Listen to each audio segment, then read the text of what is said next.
Chapati, dosa, fried ரைஸ்க்குன்னு எல்லாத்துக்குமே சூப்பராக இருக்கிற இந்த ப்ரக்கோலி ரெசிபி எப்படி செய்கிறதுன்னு பார்க்கலாமா?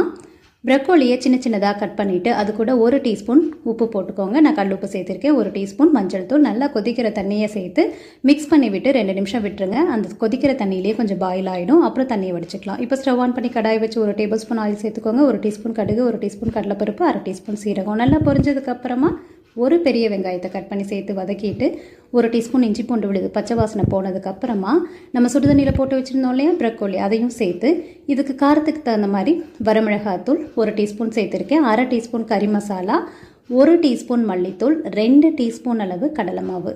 சப்போஸ் கறி மசாலா இல்லைன்னா நீங்கள் கரம் மசாலா கூட சேர்த்துக்கலாம். ஃப்ளேமை ஃபுல்லாக கம்மியாக வச்சு நல்லா மிக்ஸ் பண்ணி வச்சுக்கோங்க.